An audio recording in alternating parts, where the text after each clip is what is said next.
नमस्कार फ्रेंड्स, कालिया योजनार क्षुद्रतम चाषी नाममात्र चाषी भूमिहीन चाषी परिवार को कालिया योजनार 2024 मसीहार खरीफ ऋतु किस्ती 2000 टंका समस्त चाषी भाई मान अकाउंट को आज प्रदान करा जिवो। खास करी भूमिहीन चाषी भाई बहुत बड़ खुशी खबर। जो भूमिहीन चाषी भाई माने पाउ नथिले सेमानकु एबे भूमिहीन चाषी भाई माने कालिया योजनार किस्ती एथर पाइबे। माननीय श्रीजुक्त नवीन पट्टनायक आज कालिया योजनार खरीफ ऋतु 2024 आर्थिक सहायता मार्च 11, 2024 अपराह्न 5टा बेले कालिया योजनार चाषी भाई मान अकाउंट को 2000 टंका हस्तांतर करा।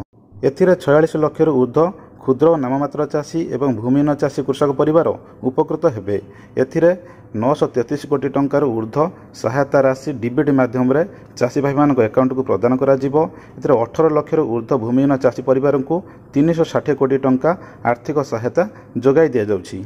जदि आपण माने कालिया योजनार जड़े जड़े चाषी आपण माने कालिया योजनार बेनिफिट पाई आसुथिले ताहले आपण मानकु आज कालिया योजनार 2000 टंका खरीफ ऋतु माध्यम रे आपण मानकु जो सहायता मिलवा कथा जो अपेक्षा थिला से अपेक्षा आज अंत घटिबा जाउछि।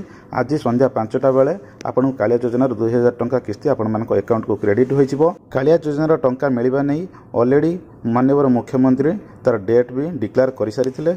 एथर कालिया योजना किस्ती डीबीटी माध्यम प्रदान करा जिवो। जदि आपनक बैंक अकाउंट सहित आधार इक्वासी थिबो ताहले आपण मानकु कालिया योजना टंका मिलिबो एवं जेउ मानकर कालिया योजनार आधार इक्वासी नाही बैंक अकाउंट सहित सेमानकु कालिया योजनार बेनिफिट मिलिबो नाही। कालिया योजनार किस्ती आज संध्या 5टा बेले रिलीज हबो। आपण मानक अकाउंट को टंका आसिला कि नाही आपण माने कमेंट माध्यम रे जणाइबे। तो फ्रेंड्स, ये थिला कालिया योजना को नै गोटे छोट वीडियो इन्फॉर्मेशन। जदि वीडियोटी आपण मानकु भलो लागिथे आपण माने गोटे लाइक करंतु, व्हाट्सएप रे सांग मन सहित शेयर करंतु एवं चैनल रे नुवा करि आसीथिले चैनल को सब्सक्राइब कर नियंतु। पाखरे थिया बेल आइकन दबे ऑल ऑप्शन कर नियंतु, जहाँ द्वारा आगो ये हेल्पफुल वीडियो अपलोड हम सर्वप्रथम आपण माने पाई परिबे। Thank you for all watching.